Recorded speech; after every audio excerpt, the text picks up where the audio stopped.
The last sip of whiskey burned Anthony's throat as he stumbled into the empty subway station. 3 years, 2 months, and 17 days since he buried Sophie. 4 feet and 3 inches of silence, joy forever enclosed in a white coffin that was far too small. The light drizzle couldn't disguise the tears streaming down his poorly shaven face.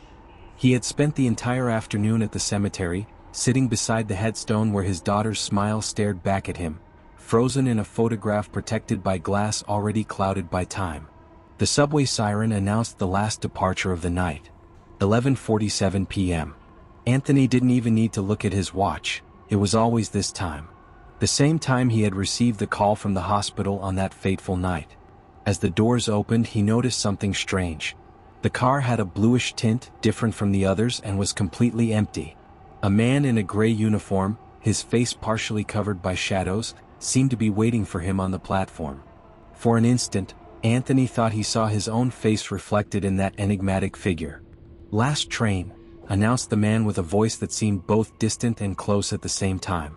"All passengers must endure the complete journey." Anthony entered without hesitation. He had nowhere to go anyway. His tiny apartment more closely resembled a prison cell where the walls were covered with photos of Sophie and unsent letters to Mary. The last attempt at contact with his ex-wife had resulted in a restraining order. She could no longer bear his drunken calls at 3 in the morning, his empty promises of change, or worse, his pleas for forgiveness that only served to reopen wounds she desperately tried to heal. The doors closed with a metallic noise that sounded more like a human sigh. When Anthony looked through the window, he didn't see the usual dark tunnel. Instead, images of his life passed by like an accelerated film until the car stopped abruptly and a new door opened before him. "Move forward," ordered a voice from the speakers. "Or remain forever in this limbo." The smell of wet earth and cheap alcohol invaded his nostrils as soon as he crossed the doorway. A small room materialized around him, with peeling wallpaper and moisture stains forming grotesque figures on the ceiling. In the center of the room, a woman hunched over a sewing machine worked frantically, while a boy of approximately 7 years old slept curled up on a thin mattress on the floor. "Mom," the word involuntarily escaped Anthony's lips. The woman didn't respond, but the boy woke up. It was himself, he realized with a shock. Little Anthony looked directly at his adult version with eyes empty of hope. "He's not coming back, is he?" asked the boy. Before he could answer, the scene changed. Now he saw his father, George, packing a small suitcase while his mother begged him to stay. George's face was disfigured by anger and frustration. "I can't take this mediocre life anymore," he shouted. This boy should never have been born. The memory hit Anthony like a physical punch. He had blocked this part. His father hadn't just abandoned them, but made it clear that he considered his son a mistake. The scene continued merciless. George left, slamming the door, and his mother, devastated, grabbed a bottle of cheap vodka and drank directly from the neck. "You saw what happened next," said little Anthony, now at his side. "That's when she started drinking every day." The scene advanced to show his mother drunk, screaming at him, blaming him for his father's abandonment, up until the night she locked him outside during a storm as punishment for knocking over her glass of alcohol. Anthony, only 8 years old, spent the entire night huddled on the porch, soaked and shivering with cold, while he heard his mother collapse into sobs inside the house. "That's when you promised you would never be like them," continued the boy. "That you would never drink, never abandon your family, never hurt your children." The car shook violently, and Anthony fell to his knees before the image of himself crying on the porch. The pain of betrayal he felt that night returned with full force. The sensation of being completely alone in the world, of being a burden, a mistake. "You broke all your promises," the boy accused with a cutting voice.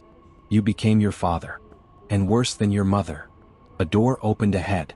Anthony struggled to get up, his legs trembling. "You can stay here forever," said the boy. "Or you can face what's next." With a heart heavy with shame, Anthony moved forward. The third car transformed into the interior of a vehicle. Anthony recognized it immediately. It was his gray Honda Civic, the same one he was driving on the day of the accident. He was in the driver's seat, and for a surreal moment he saw himself duplicated. He was also sitting in the passenger seat. "Don't do this," his double implored. "Please don't relive this." Before he could respond, he heard the excited little voice coming from the back seat. "Daddy, can I take my seatbelt off just a little bit?" It's hurting my neck. Anthony froze. In the rearview mirror, he saw Sophie, his 6-year-old daughter, fiddling with her seatbelt, uncomfortable after the long trip back from the amusement park. "We're almost there, princess," he heard himself answering. "Just 5 minutes, okay?" "But it hurts, Dad," she insisted, pouting. "All right, just for a minute. But when I tell you, you put it back on, deal?" "Deal?" Sophie smiled, freeing herself from the belt with an expression of relief. "No." Anthony shouted at his past version, but it was like shouting at a movie being shown. Nobody heard him. What came next occurred in slow motion. The drunk driver in the SUV running the red light. The side impact exactly on the rear door where Sophie was. The sound of twisting metal. The screams. The sudden and terrible silence that followed. But this time, Anthony was forced to see what he hadn't seen that night. Sophie's fragile body being thrown against the glass, then ricocheting inside the vehicle like a rag doll. Her blood spreading across the upholstery, the ceiling, his own hands when he finally managed to reach her.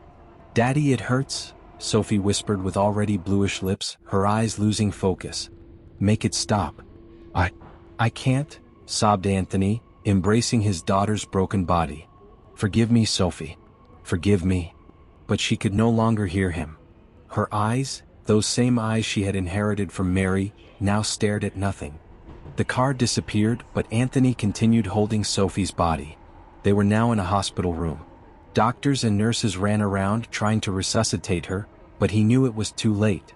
Mary arrived running, her face transformed by panic. When she saw her daughter on the gurney, with the doctors already retreating in silence, she let out a scream that Anthony knew he would hear for the rest of his life. A primal, animalistic sound of pain so deep that it had no place in words. And then her eyes met his. In the space of a second, the love that existed there transformed into something unrecognizable, a hatred so pure and absolute that it marked him like a branding iron. "You promised you would protect her," she whispered, her voice choked by shock. "You promised, Anthony." The car began to shake again and a new door opened.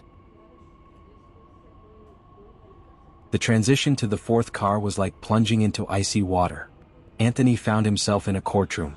Not an official courtroom, but a symbolic trial where all his loved ones sat as jurors. Mary, his mother, his friends, co-workers, all looking at him with expressions ranging from disappointment to anger to pity. In the center of the room, a single empty chair with a plaque. Sophie Winters, 2018 to 2024. A man whom Anthony didn't recognize approached. He wore judicial robes and had a severe face. "This is the trial of consequences," he announced. "Here you will see what your actions caused beyond the already known loss." Images began to project onto the walls. Mary, 3 months after the funeral, swallowing a handful of pills, being found in time by her sister. The diagnosis of severe depression. The failed attempts at therapy. The medication that transformed her into an emotional zombie. "She survived physically," said the judge. "But you killed something inside her as well." Other images emerged. Anthony in a spiral of self-destruction. Drinking until he passed out. Being fired after showing up drunk at work. Pushing friends away. Yelling at strangers in bars.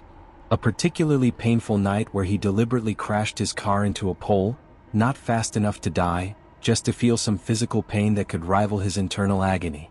"You tried to punish yourself," continued the judge. "But each punishment only generated more pain around you." The scene changed again. His mother, now elderly and fragile, crying alone in her small apartment after receiving another incoherent call from her drunken son. The woman who had fought against her own alcoholism after her husband's abandonment, who had recovered and rebuilt her life, now forced to watch her son repeating the same mistakes that had hurt her so much. "You broke her heart twice," commented the judge. "First when you were an innocent victim, then as the executioner of your own demons." More images. Sophie's grandparents in the park, observing children of the age she would be now, crying silently on a bench. Sophie's untouched room in Mary's house, like a sanctuary frozen in time. Mary's new boyfriend, a kind man who wanted to help her move forward, being pushed away because she couldn't overcome the trauma. "You think your pain is yours alone," said the judge, approaching Anthony. "But it spreads like poison through all the lives you've touched." Anthony fell to his knees, unable to continue watching. "Please stop," he begged. "That's what you say to the mirror every day," responded the judge. But you never really stop, do you? You keep reliving, ruminating, sinking. A new door opened, emanating an intense white light. You can stay here forever, reliving the damage you've caused, said the judge. Or you can face what comes next. Trembling, Anthony rose and walked toward the next door. This car was different. There were no simulations or projected memories. It was just a white, circular space with mirrors covering all the walls. In the center, sitting on a simple chair, was Sophie. Not as the child who had died, but as she would be now, 3 years older. Her eyes, however, contained a wisdom that didn't belong to a 9-year-old child. Sophie. Anthony's voice failed. I'm not really her, responded the girl with a sad smile. I'm just the idea of her that you carry. The Sophie that could have been. Anthony approached like someone approaching a wild animal, afraid she would disappear at any moment. Why am I here? He finally asked. Because you chose a path that leads nowhere, responded the girl. You've transformed your guilt into a prison. The mirrors around began to show images of possible futures. In one of them, Anthony continued his spiral of self-destruction to an inevitable end. A cheap hotel room, an empty bottle, a vial of pills. In another, he lived like a ghost, existing but not living, dragging himself through the days without purpose or meaning. But there were other images too. Anthony sober, working with underprivileged children. Anthony creating a foundation in Sophie's name for the prevention of childhood accidents. Anthony and Mary not together again but at peace, sharing memories of their daughter without it destroying them. You think you honor me with your pain, said the girl who wasn't Sophie. But you would honor me much more with your life. She stood up and walked over to him. Her eyes were now identical to Mary's. Daddy, you have to let me go. The words hit Anthony like lightning. For 3 years, he had clung to his guilt as if it were the only thing connecting him to his daughter. As if, by punishing himself eternally, he was somehow compensating for what had happened. I don't know how, he confessed, tears flowing freely down his face. Start by forgiving yourself, she answered. Not for what happened to me, but for what you're doing to yourself. The girl touched his face and the touch seemed real warm. The accident was terrible, but it was an accident, she continued. What came after was a choice. Each bottle, each fight, each day wasted in self-pity, all choices. The mirrors began to spin around them, the images merging into one another. You can choose differently now. A new door opened, but this time there was no light on the other side, only complete darkness. What's in there? Asked Anthony, apprehensive. I don't know, responded the girl. Nobody knows. I'm afraid. I know, Daddy. But you still need to go forward. Anthony embraced the girl one last time, feeling her small solid body against his. It was a goodbye, he knew. Not just to the daughter he had lost, but to the guilt he had cultivated as if it were a living memorial. I love you, Sophie, he whispered. I'll always love you. I know, she smiled. Now go. He walked to the door of darkness and without looking back, crossed through. The darkness was absolute. Anthony couldn't even see his own hands. There was no floor, no ceiling, no walls, just the void. For a moment he thought he was dead, that this was the end of the line. Perhaps he had always been dead since the accident, existing only in some kind of personal purgatory. Anthony Winters. The voice came from all sides and from nowhere. It was familiar, but he couldn't identify it. Who's there? He asked the darkness. You've reached the end of the line, responded the voice. Few make it this far. A light appeared in the distance. Small at first, like a solitary star in a moonless sky, but gradually growing. What happens now? Asked Anthony. That depends on you, the voice answered. You can return to the beginning, redo the journey, or move on to the unknown. The light increased until it revealed a subway platform, identical to the one he had boarded from, but completely empty. At the edge of the platform stood the figure in the gray uniform. Now Anthony could clearly see that it was himself, older, with graying hair, but with lively and serene eyes. You are, began Anthony. What you could be, completed the man. If you choose to truly live. Am I dead? The question escaped his lips. The man smiled. You've been half dead for 3 years. The question is, do you want to live now?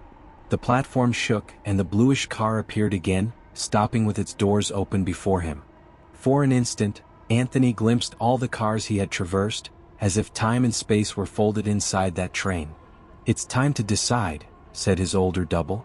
"The train or the platform?" Anthony looked at the subway, then at what appeared to be the exit of the station. A digital clock on the wall marked 11:47 p.m. "If I get off on the platform?" "You'll have a chance," responded the man. "Nothing guaranteed. Just a chance." The subway doors began to close slowly. Anthony made his decision. Paramedics found Anthony Winters collapsed on the platform of Union Station at 11:47 p.m. He had suffered a collapse after a prolonged period of dehydration and malnutrition, complicated by alcohol intoxication. His heart had stopped for nearly 4 minutes before they managed to revive him. At the hospital, the doctors didn't have much hope. "Too much time without brain oxygenation," commented a neurologist, observing the comatose patient. "If he wakes up, he may have permanent damage." For 7 days, Anthony remained between life and death. In his bed, the cardiac monitors registered peaks of activity as if he were running, fighting, or undergoing intense emotional stress. His expression alternated between profound suffering and moments of apparent peace. On the 8th day, when the medical team was already considering the possibility of discontinuing advanced support, he opened his eyes. Mary was there. Even after everything, even with the restraining order, she had come when the hospital called. 3 years of anger and pain weren't strong enough to erase a decade of love. "Anthony?" she called, cautious, seeing his eyes open. He stared at her, confused at first, then with growing lucidity. He said nothing for several seconds, just absorbing the fact that he was alive, that she was there.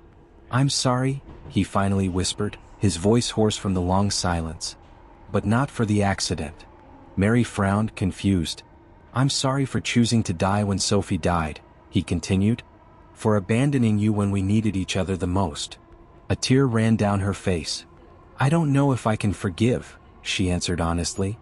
"I don't even know if we'll ever be okay." "I know," he nodded. "But I want to try to live again. For her. For me. Maybe one day, for us, even if just as friends who share her memory." Through the hospital window, Anthony could see the city illuminated by the night. A subway passed in the distance, its lights cutting through the darkness. For an instant, he could swear he saw a bluish glow in one of the cars, and a small figure waving from inside. But it was probably just the reflection of tears in his eyes, tears that, for the first time in 3 years, carried not only pain, but also a tiny and fragile thread of hope. Perhaps he had died on that platform. Perhaps everything had been just a feverish dream while his brain struggled without oxygen. Or perhaps there was something more in this world than just matter and chance. What mattered was that, somehow, he had gotten off the train.